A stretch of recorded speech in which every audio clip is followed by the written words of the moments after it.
కొంచెం జీడిపప్పు, కొంచెం ఫ్రైడ్ ఆనియన్, అలాగే ఒక ఎండు ద్రాక్ష అంతా ఒకసారి తీసుకొని ఇలా చాలా టేస్ట్గా ఉందండి. చాలా అంటే చాలా బాగుంది. అందరికీ హాయ్ అండి, నా పేరు హిమ. ఈ పుదీనా రైస్కి ముందుగా మనం చేయాల్సిన పని ఏంటంటే రైస్ అనేది కడిగి పెట్టేసుకోవాలండి. ఇక్కడ నేను 2.5 గ్లాసులు తీసుకున్నాను. నేను ఇక్కడ నార్మల్ రైసే సోనా మసూరినే తీసుకున్నానండి. మీరు కావాలంటే బాస్మతి రైస్ అయినా వాడుకోవచ్చు.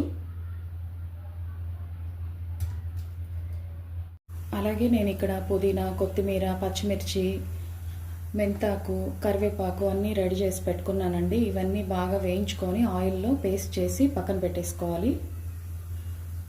ఫస్ట్ ఆ ప్రాసెస్లోకి వెళ్ళిపోదామండి. ముందుగా కొంచెం ఆయిల్ వేసుకుందామండి. ఇది వేయించుకోవడానికి కొద్దిగా సరిపోతుంది. ఇప్పుడు ముందుగా మెంతాకు వేసుకోవాలండి. ఫస్ట్ మెంతాకు ఎందుకు వేసుకోవాలంటే ఇది చేదు ఎక్కువ కదా, కొంచెం చేదు వస్తుంది. అంతా కలిపి వేస్తే అందుకు నేను ఫస్ట్ మెంతాకు వేయించేస్తున్నాను. ఆయిల్లో వేగిపోయిందంటే మనకు చేదు అనేది అంతగా ఉండదు.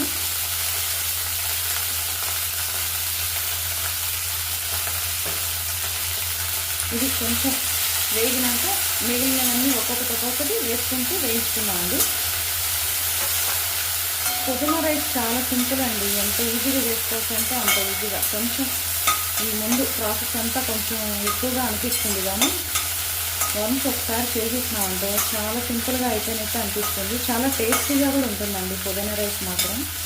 అసలు ఇందులోకి రైతా కానీ ఏం కర్రీ కానీ లేకపోయినా సింపుల్గా రైస్ అనేది తినేయచ్చు అన్నమాట. మనం అంత బాగుంటుంది, చాలా కమ్మగా ఉంటుంది. పిల్లలకి లంచ్ బాక్సుల్లోకి ఏం చేయాలి ఏంటి అన్నప్పుడు ఈ రైస్ సింపుల్గా చేయొచ్చండి. చాలా త్వరగా కూడా అయిపోతుంది రైస్ అనేది. ఇక్కడ మెంతాకు కొంచెం బాగా వేగినట్టు అనిపిస్తుంది కదా. ఇప్పుడు కొన్ని పచ్చిమిర్చి, మీ కారానికి సరిపడా పచ్చిమిర్చి తీసుకోండి. అలాగే కొంచెం కరివేపాకు. పుదీనా రైస్లో కరివేపాకు అందరూ వేసుకోవచ్చు అండి. నేను కొంచెం యాడ్ చేస్తాను, బాగుంటుంది టేస్ట్. అందులో ఆరోగ్యానికి కూడా మంచిదే కదా. కొంచెం ఇది కొంచెం వేగినాక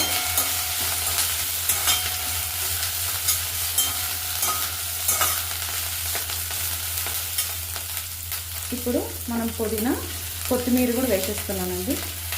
ఇవన్నీ ఏం సన్నగా తరిగి పెట్టుకోవాలి అవన్నీ ఏం లేదండి, ఎందుకంటే మనం పేస్ట్ చేసేస్తున్నాం కదా. చాలా ఈజీగానే ఇదైపోతుంది అన్నమాట, అదే వేగిపోతుంది. కట్ చేసుకోవాల్సిన పని లేదు. ఇవన్నీ కొంచెం బాగా వేయించేసుకోవాలి.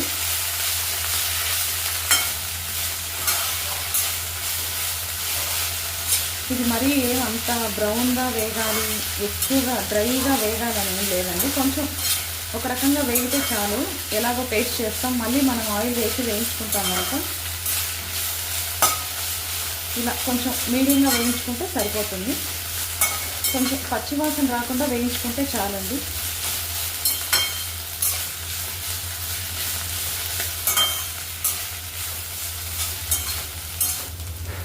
చూసారు కదా, కొంచెం బాగా వేగింది. ఇంకా స్టవ్ ఆఫ్ చేసి చల్లారి పెట్టేసుకున్నామండి. చల్లారినాక దీన్ని మిక్సీ జార్లో వేసి పేస్ట్ చేసేసుకోవాలి. అంతే అండి ఇది ప్రాసెస్.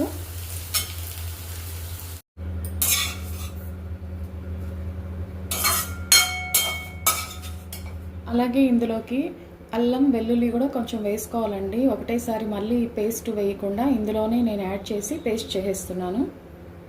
ఇప్పుడు మళ్ళీ స్టవ్ ఆన్ చేసి ఫ్రైడ్ ఆనియన్స్ అనేది వేయించుకోవాలండి. నేను ఫ్రైడ్ ఆనియన్స్కి ఆయిల్ ఎక్కువ వేయటం లేదండి, కొంచెమే వేస్తున్నాను.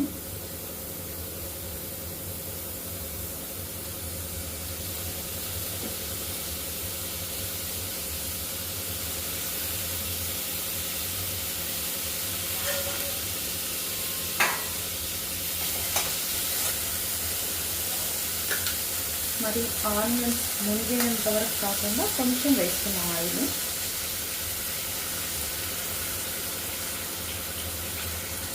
సరిపోతుందండి.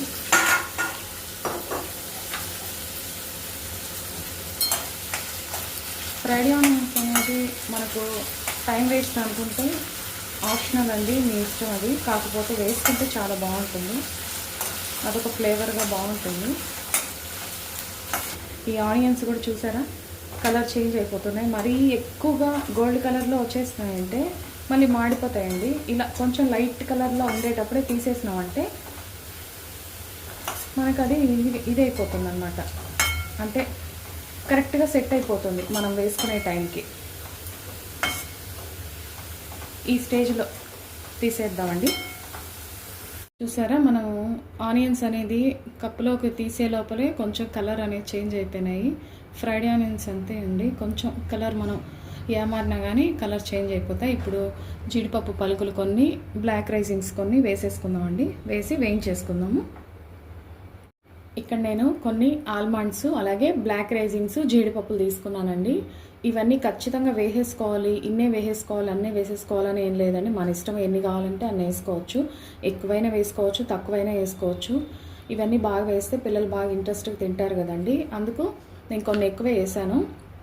సో ఇవన్నీ వేసేద్దాం. వేసి కొంచెం వేయించేద్దాం. కొంచెం వేగిపోయినాయండి, ఇవన్నీ పక్కకు తీసి పెట్టేస్తున్నాను. ఇవన్నీ పక్కకు తీసి పెట్టేసి మనం ఇంకా లేట్ చేయకుండా మెయిన్ ప్రాసెస్లోకి వెళ్ళిపోదాం పదండి. ఇలా స్టవ్ మీద ఒక కుక్కర్ పెట్టేసుకొని ముందుగా మనం ఇవన్నీ వేయించుకున్నాం కదండి, ఆయిల్ అనేది వేసేస్తున్నాను ఇందులోకి.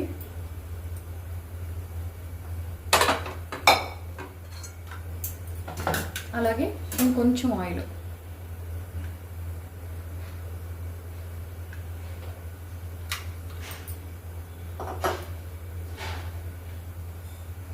అలాగే ఒక చిన్న బటర్ ముక్క.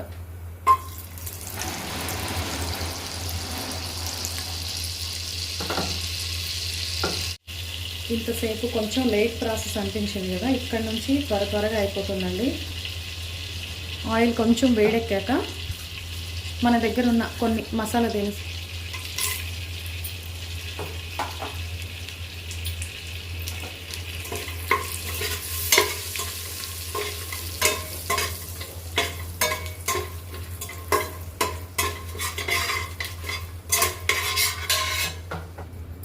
నేను ఇక్కడ జాపత్రి, యాలకులు, రాతి పువ్వు, అలాగే స్టార్ పువ్వు, అలాగే లవంగాలు ఇవన్నీ వేసానండి. షాజీరా కొంచెం వేసాను. ఖచ్చితంగా ఇవన్నీ వేయాలని ఏం లేదు.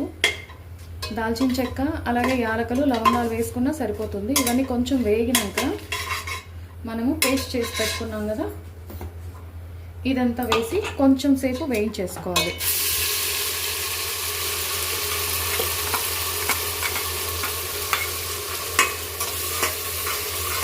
ఇందులో మనము అల్లం వెల్లుల్లి కూడా వేసాం కదా, అది కూడా కొంచెం పచ్చివాసన పోయేంత వరకు వేయించేసుకోవాలి.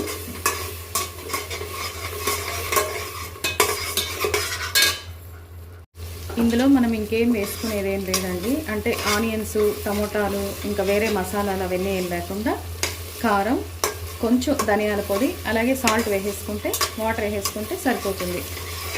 లాస్ట్లో కొంచెం నిమ్మరసం యాడ్ చేసుకుంటే చాలా బాగుంటుంది అన్నమాట. చాలా వరకు వేయరు నిమ్మరసము, కానీ నేను నిమ్మరసం కూడా యాడ్ చేస్తానండి. బాగుంటుంది టేస్ట్ అనేది. ఎక్కడైనా కొంచెం కారం, ఉప్పు అట్లా ఏదైనా ఉన్నా బ్యాలెన్స్ చేసేస్తుంది.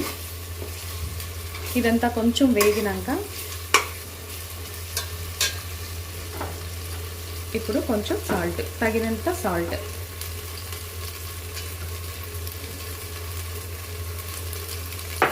అలాగే కొంచెం ధనియాల పొడి. మామూలుగా మనం బిర్యానీకి అలా వేసుకుంటాం కదా, అంతంత లేకుండా కొంచెం తక్కువే పడుతుందన్నమాట.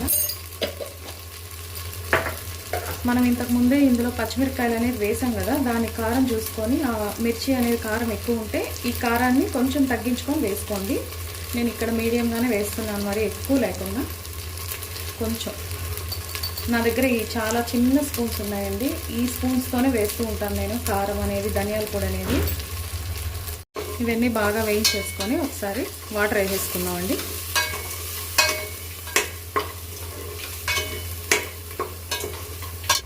అంతా వేగినాక ఇప్పుడు మనము వాటర్ కొన్ని యాడ్ చేసుకుంటామండి. ఒక గ్లాస్ బియ్యానికి 2 గ్లాసులు వాటర్ చొప్పున 5 గ్లాసులు వేస్తున్నాను. నేను 2.5 గ్లాస్ బియ్యం కదా వేసింది.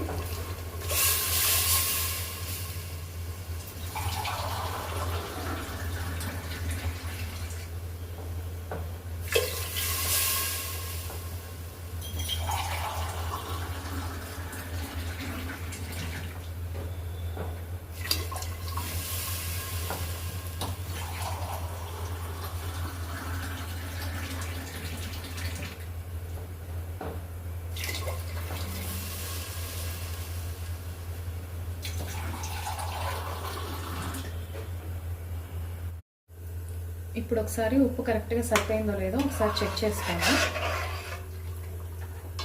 నేను ఇక్కడ కొంచెం ఒక నిమ్మకాయ పిండి రసాన్ని ఇందులో వేస్తున్నాను.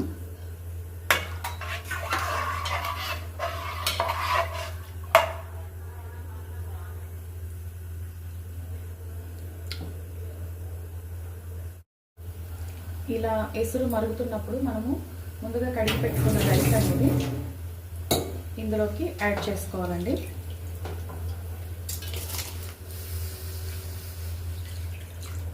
ఎసరు అనేది చేతి మీద పడకుండా జాగ్రత్తగా వేసుకోవాలి. కొత్తగా వంట నేర్చుకుంటున్న వాళ్ళు చాలా జాగ్రత్తగా వేసుకోండి.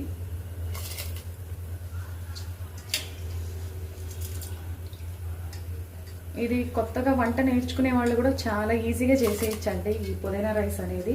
ఇదేం పెద్ద ప్రాసెస్ ఏం కాదు. ఏదైనా రానంత వరకేనండి, అది చాలా కష్టం అనిపిస్తుంది. వన్స్ ఒకసారి వచ్చేసినాక అది పెద్దగా ఏం మనకు అనిపించదు కష్టమని.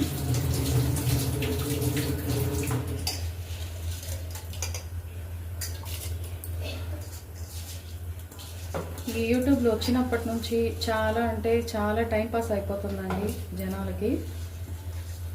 ట్రైన్లలో చూసుకున్నా, బస్సుల్లో చూసుకున్నా ఈ యూట్యూబ్ ఛానల్ ఏదో ఒకటి పెట్టుకొని చూస్తూ ఉంటారు. ఎవరికి నచ్చిన ఛానల్స్ వాళ్ళు చూసుకుంటూ ఉంటారు.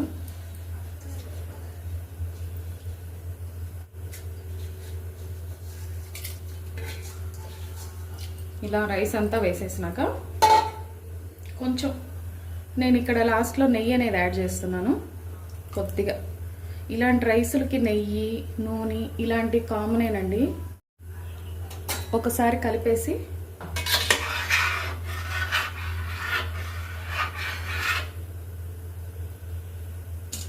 మూత పెట్టేద్దాం. అంతే అండి, పుదీనా రైస్ అనేది చాలా సింపుల్గా ఈజీగా ఇంట్లోనే ఇలా చేసేసుకోవచ్చండి. ఇది ఒక 3 విజిల్స్ వస్తే ఇంకా మనకు కంప్లీట్గా రైస్ అయిపోయినట్టే. ప్లేట్లో పెట్టుకొని తినేయడమేనండి ఆలస్యం. ముఖ్యంగా ఇవి పిల్లలకు చేసి పెడితే చాలా చాలా ఇంట్రెస్ట్గా తింటారండి. ఎందుకంటే అవన్నీ వేస్తాం కదా మనం, డ్రై నట్స్, ఫ్రైడ్ ఆనియన్స్ అవన్నీ వేస్తాం కదా, కొంచెం అట్రాక్షన్గా ఉంటుంది వాళ్ళకి. చూడడానికి కూడా కన్నులకి కొంచెం ఇంట్రెస్ట్గా ఉంటుందన్నమాట ఇవన్నీ. సో ఇంతే అండి. నా ఛానల్ కనుక మీకు నచ్చినట్లయితే, నా వీడియోస్ కనుక మీకు నచ్చినట్లయితే, అంటే లాంగ్ వీడియో పెట్టడం ఇదే ఫస్ట్ టైం లేండి. నా వీడియో కనుక మీకు నచ్చినట్లయితే, ఇంకా ముందు ముందు మంచి వీడియోస్ అనేది రాబోతున్నాయి, అవన్నీ చూడాలి అనుకుంటే ఖచ్చితంగా please like, share and subscribe. నా ఛానల్ని సపోర్ట్ చేస్తారని ఆశిస్తున్నానండి. 3 విజిల్స్ వచ్చి విజిల్ అంతా అది ప్రెజర్ అంతా పోయాక మళ్ళీ వస్తానండి. వేడి వేడి పుదీనా రైస్ రెడీ అయిపోయిందండి.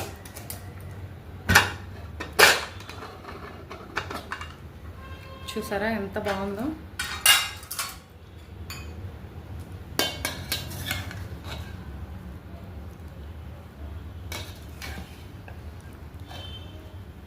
ఇలా మూత తీస్తూ ఉంటేనే ఇల్లంతా స్మెల్ వచ్చేస్తుంది, అంత బాగుంది స్మెల్.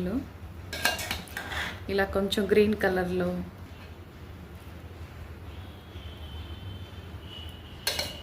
పర్ఫెక్ట్గా అన్నం కూడా ఉడికిపోయిందండి. చూసారా ఎంత పొడి పొడిగా ఉందో, వేడి వేడిగా ఉంది. ఇప్పుడు ఇందులోకి ముందుగా వేయించుకున్న ఇవన్నీ వేసేసి ఒకసారి కలిపేసి, అన్నీ వేసి ఇందులో కలిపేసి ఇంకా వడ్డించేసుకోవడమేనండి. చాలా ఈజీగా రెడీ అయిపోయింది పుదీనా పులావ్ అనేది. చూసారా, కొంచెం టేస్ట్ చేస్తాను. అబ్బా చాలా కాలిపోతుంది, చాలా అంటే చాలా వేడిగా ఉంది. కొంచెం జీడిపప్పు, కొంచెం ఫ్రైడ్ ఆనియన్, అలాగే ఒక ఎండు ద్రాక్ష అంతా ఒకసారి తీసుకొని ఇలా